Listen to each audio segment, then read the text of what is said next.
We like to think that evil, that tyranny, eventually just burns itself out, that it has to collapse under its own weight. But what if it doesn't? What if a few tiny accidents, a simple change in the weather, could plunge the whole world into 1,000 years of darkness? That's the world we're diving into today. A world shaped by a few key moments that went terribly, terribly wrong. So picture this, a city of stark white marble and cold gray granite. The streets are massive, built for conquering armies, but they're completely soulless, too cold for actual people. This isn't just some sci-fi concept. This was the plan, a future literally built to crush the human spirit under the sheer weight of stone and ideology. The question is, how on earth could a world like that actually come to be? That's it. That's the terrifying question we are tackling. We're stepping right into that nightmare scenario, taking a hard look at a world where the 1,000-Year Reich wasn't just some crazy slogan, but a stone-cold geopolitical reality. A world where the sun never, ever sets on the swastika.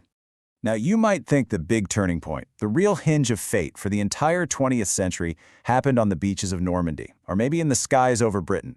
But it didn't. The whole thing turned on the mud just outside of Moscow in the fall of 1941. In our timeline, this phenomenon, the Rasputitsa, was basically the Soviet Union's guardian angel. This season of mud showed up right on time, turning the roads into this impassable swamp that literally swallowed the German advance. It bogged the entire army down just long enough for their other great defender, General Winter, to show up and freeze them solid. But in this alternate history, the rains just don't come. The fall stays dry and the ground freezes early. And you know what that creates? A perfect, rock-hard, icy highway for German panzer divisions leading straight to the Kremlin. By November 7th, it's over. Moscow falls. The psychological shock is just catastrophic. The entire centralized Soviet command structure is just gone, decapitated, and the Eastern Front completely shatters. And with the fall of Moscow, that's the first domino. And a whole terrible line of them begins to fall, one after another. See, this victory in the East doesn't just wrap up one front of the war, it completely rewrites the balance of power for the entire planet. So let's walk through this, because it happens fast. Stalin gets assassinated by his own terrified inner circle, but it's way too late. The Red Army, which, and you gotta remember this, chewed up 80% of all German forces in our world, it just dissolves into warring factions. The entire massive weight of the Wehrmacht then just pivots and turns west. For Great Britain, this is the absolute worst-case scenario. With no Eastern Front to bleed the German war machine dry and facing starvation from a total blockade in the Atlantic, the choice becomes simple: submit or be annihilated. So in 1943, they sign an armistice. The war in Europe is over. The long night has officially begun. And what comes next is the full realization of Lebensraum, or living space, through this horrifically efficient plan called Generalplan Ost. Now, this isn't just colonization. This is the industrialized erasure of entire peoples, their languages, their cultures, their history, everything. The machinery of the Holocaust doesn't wind down, it ramps up, becoming the dark, twisted economic engine of this new empire. And right at the heart of it all, Berlin is completely flattened and then rebuilt as Germania, a monument to pure arrogance, built on the backs of millions of slaves. Okay, so Europe is conquered. What about the rest of the world? Well, it doesn't lead to some big global invasion. Instead, it creates this terrifying stalemate. A Cold War, yeah, but not one with proxy fights and spies. This is a Cold War of absolute deafening silence between two fortress continents. It's like two scorpions in a bottle. On one side, you have Fortress America, paranoid, hyper-militarized, a place where freedom has been sacrificed for sheer survival. Forget the 1950s optimism, forget the 60s counterculture, none of that ever happens. There's just grim, fearful determination. And on the other side, the Eternal Reich, orderly, oppressive, and just soulless. All its art is sterile propaganda, its culture is just a hollow echo. Two worlds, locked in place, separated by an ocean of pure fear.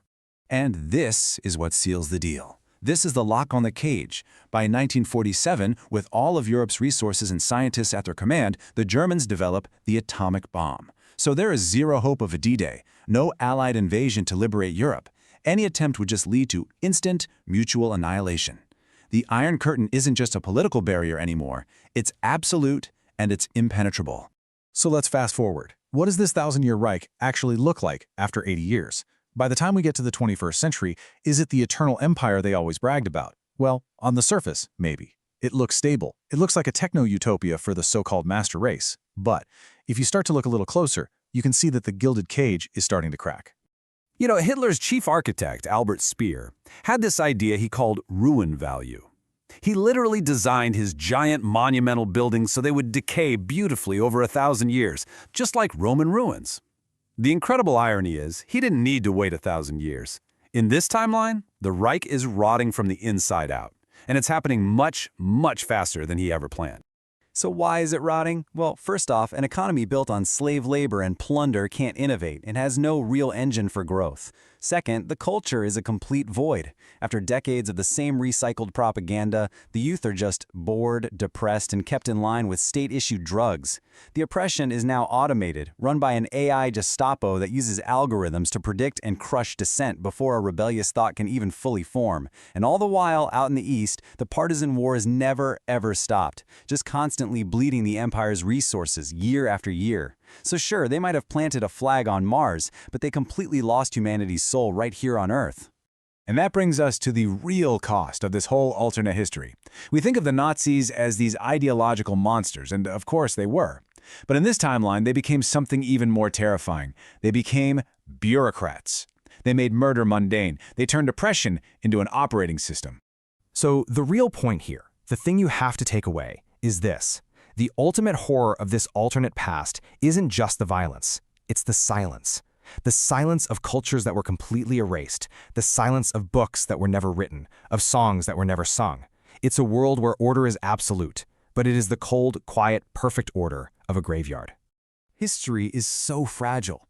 Our entire world hinged on a few days of rain, just a different weather pattern back in October of 1941, and that leaves us with one final chilling question.